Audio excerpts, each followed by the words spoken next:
Welcome back to the Explainer. When we think about the presidency, we usually picture the mythic glory of it all, right? The soaring speeches, the historic moments, the immense power of the Oval Office. But there is a brutal, behind the scenes reality attached to the highest office in the land.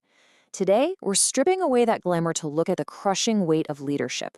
We're going to examine the darkest days of American presidents. And as you'll see, some of these days were so absolutely devastating, they didn't just break the man behind the resolute desk. They literally threatened to break the entire country with him.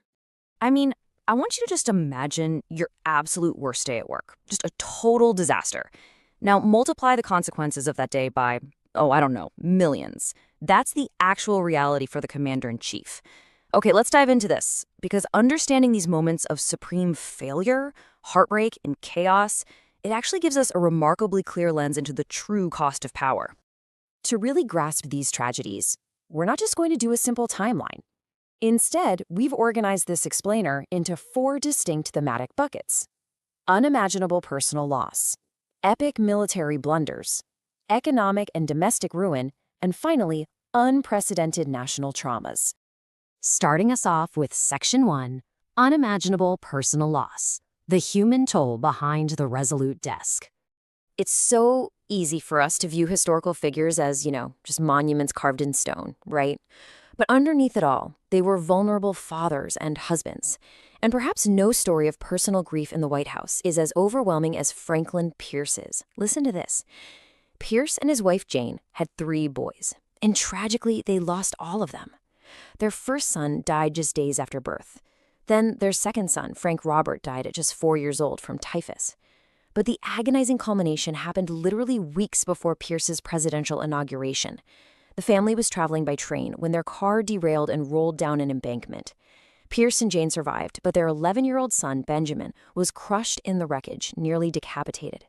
Pierce tried his hardest to shield Jane from the scene, but she saw everything. She actually came to believe God had taken their last child as a direct punishment for Pierce's political ambition. So when Franklin Pierce entered the presidency, he was a completely broken man. His grief was so profound, he actually refused to swear his oath of office on a Bible. That profound sense of utter helplessness in the face of tragedy, it's echoed perfectly by Calvin Coolidge. Back in July 1924, Coolidge's 16-year-old son, Calvin Jr., got a blister playing tennis right there on the White House courts. Now, because this was before antibiotics existed, that simple, everyday blister became infected, and the boy actually died of sepsis. Think about that. Coolidge, literally the most powerful man in the world, was completely powerless to save his own son. He later wrote of the tragedy, "When he went, the power and the glory of the presidency went with him." That brings us to Section 2, Epic Military Blunders, Humiliation on the World Stage.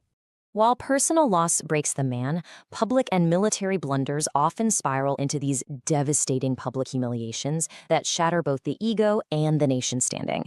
And this brilliantly illustrates the point.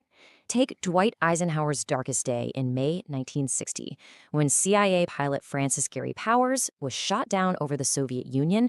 The U.S. scrambled and quickly pushed a cover story. They claimed, oh, it's just a weather plane. But then, Soviet leader Nikita Khrushchev dropped an absolute bombshell. The pilot was alive, and he had already confessed to being CIA. Ouch. Eisenhower was caught in a blatant lie right on the world stage. The embarrassment was so severe, he allegedly told an aide he just wanted to resign right then and there. Now, the CIA would be at the center of another president's darkest day shortly after that. John F. Kennedy had been in office less than 3 months when the Bay of Pigs operation went completely sideways. In April 1961, 1,400 CIA-trained Cuban exiles landed to overthrow Fidel Castro, but Castro was waiting for them. Over 100 exiles were killed and 1,100 were captured right there on the beach. Kennedy was absolutely furious, feeling entirely misled by his intelligence agency. Fast forward a bit to April 1980, and Jimmy Carter faced his own disastrous special operations failure with Operation Eagle Claw.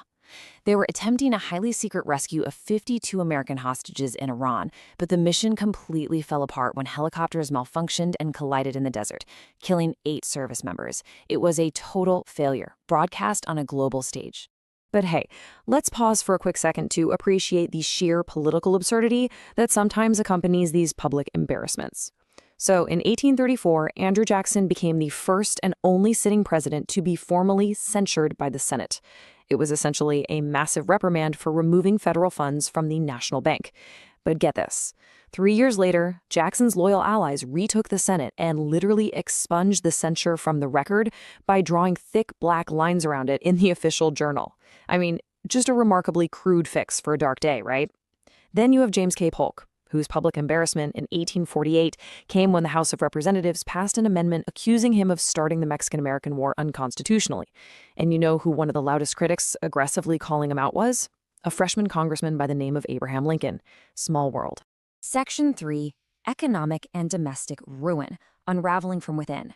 Now, what's really interesting about this is seeing exactly how presidents handle nationwide financial or labor crises when the country just falls apart internally. $14 billion. Just let that sink in for a second. That is the staggering amount of wealth wiped out of the stock market in a single day under Herbert Hoover on October 29, 1929. With that one catastrophic crash, the Great Depression had officially begun. The threat here wasn't some opposing army on the battlefield, but rather the internal collapse of the nation's own economic systems. Hoover's darkest day plunged the entire country into a decade of sheer desperation. And as we know, economic ruin almost inevitably leads to domestic chaos. Let's look at 3 quick examples. First, Martin Van Buren walked into the White House straight into the Panic of 1837, where New York banks actually ran out of gold and silver, sparking a brutal 5-year depression that basically killed his political career. Second, when desperation turns to anger, presidents face impossible choices. During the Great Railroad Strike of 1877, workers walked off the job until violence erupted. After state militia fired on strikers in Pittsburgh, killing about 20 people, Rutherford B. Hayes made the highly controversial call to deploy federal troops against American workers. And third, Grover Cleveland faced a very similar nightmare during the Pullman strike. He responded to burning rail cars by sending 12,000 troops into Chicago, a heavy-handed move that permanently alienated the working class. And that brings us to Section 4, Unprecedented National Traumas, the heavy modern burden of leadership. We're going to shift gears here as these are heavily impactful national tragedies, and we are reporting these facts strictly as they occurred. 620,000. That is the unthinkable number of American lives lost in the Civil War. This right here is the absolute heaviest burden of leadership, where presidents are forced to navigate the country through unimaginable horrors. Abraham Lincoln's darkest moment arrived barely 5 weeks into his presidency. Think about that, barely a month on the job. He had spent every single day trying to hold the Union together through diplomacy, but on April 12, 1861, Confederate forces opened fire on Fort Sumter. The deadliest conflict in American history had begun, and it would forever define Lincoln's time in office. For George W. Bush, his darkest day began as a completely normal, sunny Tuesday morning. On September 11, 2001, terrorists hijacked planes and crashed them into the Twin Towers, tragically killing nearly 3,000 people. Bush was famously sitting in a Florida classroom reading a book to second graders when an aide leaned down and whispered the chilling truth into his ear. A second plane hit the second tower. America is under attack, sir. Barack Obama has stated multiple times that December 14, 2012 was without a doubt the single darkest day of his presidency. On that day, a gunman entered Sandy Hook Elementary School and murdered 20 children and 6 staff members. The tragedy was so entirely overwhelming that Obama openly cried on camera while addressing the nation.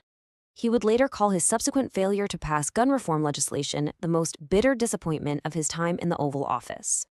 Let's move to and see how this builds into our current era. On January 6, 2021, marking Donald Trump's darkest day, a violent mob breached the United States Capitol building. At the time this unfolded, Congress was actually inside, certifying the results of the presidential election. The resulting chaos literally tore through the halls of government, abruptly forcing lawmakers to be rushed to safety by security personnel. And for Joe Biden, his darkest day occurred in August of 2021. During the withdrawal of U.S. forces from Afghanistan. After the Taliban swiftly seized control of the country, a highly chaotic evacuation effort unfolded at the airport. Amidst this desperate rush to evacuate Americans and allies, an ISIS-K suicide bomber detonated explosives. The devastating attack killed 13 U.S. service members and 60 Afghan civilians, marking the deadliest day for American forces in Afghanistan in an entire decade. So, from unimaginable personal grief to catastrophic military failures, crippling domestic collapse, and these defining national traumas, the weight of the highest office in the land is truly staggering. When we strip away all the parades and the pageantry, we're left to look at the severe, very real human cost of leadership, which leaves us with this final, provocative thought to consider. If the ultimate price of absolute power is enduring your darkest day on a global stage, is the presidency actually worth it? Keep that in mind the next time you see the Oval Office. Thanks so much for joining me for this explainer, and as always, keep learning.